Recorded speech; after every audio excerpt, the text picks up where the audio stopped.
नमस्कार. श्री स्वामी समर्थ सर्वांना. कसे आहात? मस्त मजेत ना? आशा करते सर्व मजेत असाल आणि व्हिडिओला सुरुवात करते. तर आजच्या व्हिडिओमध्ये आपण दीप अमावस्येबद्दल माहिती बघणार आहोत. पूजाविधी संपूर्ण माहिती घेणार आहोत. तर व्हिडिओ शेवटपर्यंत नक्की बघा आणि कमेंटमध्ये श्री स्वामी समर्थ लिहायला विसरू नका. नवीन असाल चॅनल होते तर चॅनलला लगेच सबस्क्राईब करा. तर यंदा अमावस्या ही 12 ऑगस्ट 2026 वार आहे बुधवार. या दिवशी दीप अमावस्या आलेली आहे. तर या दिवशी दीप अमावस्या आपल्याला बुधवारी साजरी करायची पूजा करत असतात. तसेच दान करून पितरांची पूजा करतात. तर या दिवशी संध्याकाळी सर्व दिवे घासून पुसून करून त्यांची आरास मांडली जाते. धर्मशास्त्रात या अमावस्येला दिवे पूजण्याची अमावस्या देखील म्हटलं जातं. पूजा रोज आपण संध्याकाळी देवापुढे दिवा लावून करत असतो. शुभंकरोती कल्याणम म्हणण्याची पद्धत पूर्वीपासून चालत आलेली आहे. तर हल्ली लोक हे विसरलेले आहेत. धावपळीच्या जीवनामध्ये लोक हे आता विसरत चाललेले आहेत. तर अशा लोकांनी किमान या दीप अमावस्येच्या दिवसापासून ही सवय पुन्हा लावून घ्यावी. असा एक सूचक करणारा हा सण आहे. तसेच आषाढी अमावस्येला हिरव्या रंगाचे कपडे परिधान करणे शुभ मानले जाते आणि अशा उत्सव प्रसंगी कणकेचा दिवा करून तो दक्षिण दिशेला लावला जातो. हा दिवा पूजा आणि पितरांची पूजा या दोन्हीचा हेतू साध्य करतो. दीप अमावस्येनिमित्त दिव्यांची पूजा करून तो दक्षिण दिशेला ठेवल्यामुळे या दिशेने यमसदनी जाणाऱ्या पितरांना प्रकाशाची वाट दर्शवली जाते. तसेच किडे मुंग्या रूपाने दिव्यापाशी गोळा होऊन हे जीव ते कण खाऊन तृप्त होतात आणि अन्नदानाचे पुण्य यातून आपल्याला प्राप्त होत असे. तसेच काही ठिकाणी ओल्या मातीचे दिवे करून त्यांची पूजा केली जाते. तसेच कणकीचे उखडलेले गोड दिवे बनवून नैवेद्यही दाखवतात. सायंकाळी दिव्याची आरतीही केली जाते. आता शास्त्रोक्त पद्धतीने दिव्यांचे पूजन कसे करायचे? तर या दिवशी घरातील सर्व दिवे स्वच्छ करून समईपंथी निरंजन हे सर्व दिवे घासून पुसून स्वच्छ करायचे. आपल्या घरामध्ये जेवढेही प्रकारचे दिवे असतील, मग त्या समया असतील, निरंजन असतील,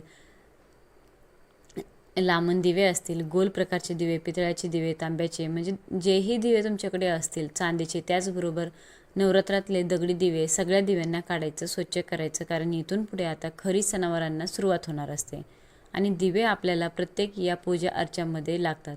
मग हे दिवे स्वच्छ करून घ्यायचे छानपैकी. त्यांना घासून काढायचं, धुवायचं, कपड्याने पुसून घ्यायचं. त्याच्यानंतर देवाऱ्याच्या जवळ पूजा मांडायची आहे. तर देवाच्या समोर आपल्याला ही पूजा मांडायची किंवा साईडला तुम्ही दिव्यांना तिथे ठेवायचं आहे. त्यानंतर संध्याकाळी किंवा सकाळी जिथे आरास मांडायची ती जागा स्वच्छ करून पुसून घ्या. छान पाट मांडा. पाटावरती नवे वस्त्र अंतरा. त्या पाटावर खाली व आजूबाजूला तिथेच रांगोळी काढून घ्या. मग पाटावर प्रत्येक दिव्याच्या खाली आपल्याला तांदूळ टाकायचे. प्रत्येक दिव्याखाली त्याला आपल्याला हळद कुंकू अक्षता त्या तांदळावर अर्पण करायचे आहेत आणि त्याच्यावर दिवा ठेवायचा. तुम्ही फुलांच्या पाकळ्यासुद्धा टाकू शकता किंवा असंच ठेवू शकता. दिव्याखाली काहीतरी आपल्याला आसन ठेवायचं आहे म्हणून आपण तांदूळ घेऊ शकतो. त्याच्यावर हळदी कुंकू वाहून त्यावर आपल्याला सगळे दिवे ठेवायचे आहेत. या दिव्यांमध्ये ज्या वाती आहेत त्या आपल्याला 2 वात करून 1 वात बनवायची आहे. 2 वातीपासून 1 वाती बनवायची. जसं बनवतो 2 लांब वाती घेऊन 1 वात बनवायची. जोडवात आपण त्याला म्हणत असतो. तो जोडवातच असावे, कारण जीवाशिवाच्या एकरूपतेचे आणि अद्वैतेचे हे प्रतीक म्हणून आपण जोडवात लावत असतो आणि जोडा सलामत राहावा म्हणून आपण जोडवात लावत असतो. अशी त्यामागची एक म्हण आहे. म्हणजे त्यामागचं एक कारण आहे. तो दिवा जो आहे तो व्यवस्थित तेवत राहतो. हे त्यामागचं सायंटिक कारण आहे. तर आता तेल टाकून सगळ्या दिव्यांमध्ये घ्या. तेल हे शक्यतो तिळाचं घ्या. जर तिळाचं तेल नसेल तर तुम्ही इतर कुठलंही तेल घेतलं तरी चालेल. सगळ्या दिव्यांचं तोंड जे आहे ते शक्यतो पूर्वेकडे येईल असं ठेवा. पश्चिमेकडे आलं, उत्तरेकडे आलं तरीही चालेल, पण जमल्यास पूर्वेकडे ठेवावं. असं दक्षिणेला या पूजेमध्ये जे दिवे आहेत त्यांचं तोंड येणार याची काळजी घ्या. नंतर कोणत्याही पूजेची सुरुवात आपण गणेशाच्या पूजेने करतो. त्यामुळे आपल्या उजव्या हाताला 2 विड्याची पानं ठेवायची आहेत. त्यावर थोड्याशा अक्षदा आणि तुमच्या देवघरातील गणपती बाप्पांची मूर्ती तुम्हाला ठेवायची आहे. जर तुमच्याकडे गणपती बाप्पाची मूर्ती ठेवू शकत नसाल तर तुम्ही गणपती स्वरूप एक सुपारी ठेवू शकतात गणपती बाप्पा म्हणून. तुम्ही ठेवलं तरी पण चालेल. सुरुवातीला गणेशाचं पूजन करून घ्यायचं आणि त्यानंतर मग जे काही आपण दिवे आहेत हळदी कुंकू लावून घेतलेलं तर त्या दिव्यांमध्ये तेल टाकून घ्यायचं, वाती लावून घ्यायचे आहेत आणि ते दिवे प्रज्वलित करून घ्यायचं आहे. दुर्वा, आघाडा, फूल हे सगळं अर्पण करा. त्यानंतर दिव्याला आपल्याला कापसाचं वस्त्र अर्पण करायचं. जमेल तेवढ्या दिव्यांना एकाला जरी तुम्ही अर्पण केलं तरी पण चालेल. आता बघा या ठिकाणी आपण दिव्याची व्यवस्थित पूजा केली, दिव्याला सगळ्या गोष्टी अर्पण केल्या, नंतर धूप अगरबत्ती ओवाळून घ्यायची. वस्त्रमाळ कधीही एक हळदीने एक कुंकवाने रंगवलेली असते, अशीच वस्त्रमाळ अर्पण करायची आणि दिव्यांची छान अशी आरास करायची. दिव्याची सेपरेट छान पूजा करा. गुरुपुष्यामृत योग देखील आलेला आहे. त्यानंतर या दीप अमावस्येला फुलांच्या बाबतीत सांगायचं झालं तर पिवळ्या फुलांना अतिशय महत्त्व आहे. या दिवशी दुर्वांना महत्त्व आहे. आघाडीची पानंसुद्धा आपण या पूजेमध्ये वापरू शकतो. दुर्वांना वंशवृद्धीचं प्रतीक मानलं जातं. जसं की आपण आपल्या घरातील मुलांना वंशाचा दिवा आणि मुलींना वंशाची पंते म्हणतो. आता नैवेद्यामध्ये बघा दूध आणि साखर किंवा दूध, गूळ किंवा लाया, बतासे, पेढे, फळ या गोष्टी तुम्ही कोणतंही तुम्ही नैवेद्य म्हणून अर्पण करू शकता. तर दिव्यांना नैवेद्य दाखवावास हात जोडून शुभंकृती कल्याण म्हणावी. तर आता नैवेद्याच्या ठिकाणी खाली आपल्याला पाण्याचा भरीव चौकोन करायचा, त्यावर नैवेद्याची वाटी ठेवायची, नैवेद्याभोवती पाणी फिरवायचं आणि नैवेद्य जो आहे तो अर्पण करायचा आहे.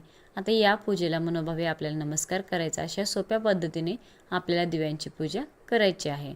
तर आता बघा, वात जर पुढे करायची असेल तर तुम्हाला ही वात गोड म्हणजे खडी साखर किंवा गोड एखाद्या पदार्थाने ती पुढे सरकवायची. आयुष्यातील अंधकार निघून जाऊन प्रकाशाने आयुष्य उजळावे अशी दिव्यांसमोर तुम्हाला प्रार्थना करायची. अशी दिव्यांची पूजा झाल्यानंतर तुम्हाला दिव्यांची आरती व दिव्यांची नामावली म्हणायची आहे. आपल्याला संध्याकाळी दक्षिण दिशेला वात करून पितरांसाठी दिवा लावायचा आहे. कणकेचा दिवा आपल्याला लावायचा असतो, त्याच्यामध्ये मीठ टाकायचं नाही. त्यानंतर बऱ्याच भागांमध्ये कणकेचे दिवे बनवण्याची सुद्धा पद्धत आहे. तर कणकेचे दिवे जे आहे ते तुम्ही नुसते गव्हाचं पीठ घ्यायचं, त्याच्यामध्ये थोडीशी हळद टाकायची, मीठ टाकायचं नाही आणि याचे एकमुखी दिवे तुम्हाला बनवून घ्यायचे आहेत. किंवा दुसऱ्या पद्धतीने गव्हाचं पीठ घेतलं जातं, त्याच्यामध्ये गुळाचं पाणी करून त्यामध्ये गव्हाचं पीठ टाकलं जातं आणि त्याचे घट्ट पीठ मळून त्याचे एकमुखी दिवे बनवले जातात. तर तुमच्याकडे जी पद्धत आहे त्यानुसार तुम्ही या कणकेचे दिवे या प्रकारे बनवू शकतात.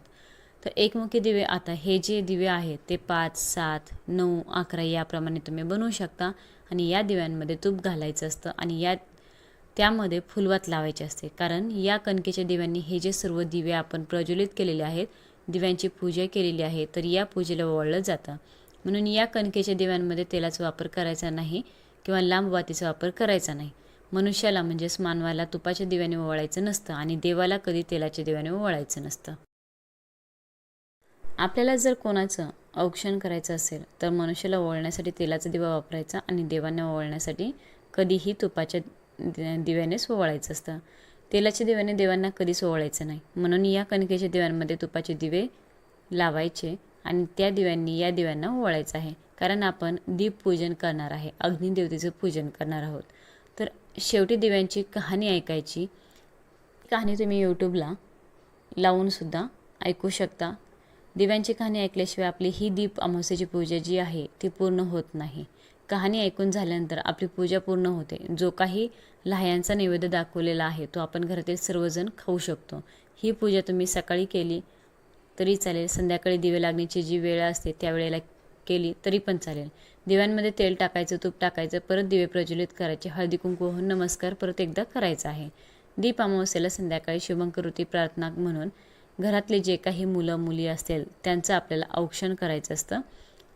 जसं आपण वाढदिवसाच्या दिवशी मुलांना चौरंगावर किंवा पाटावर बसून त्यांना हळदी कुंकू अक्षदा लावतो, त्यानंतर ओवाळणी करतो आणि त्यानंतर काहीतरी गोड पदार्थ त्यांच्या तोंडामध्ये टाकतो.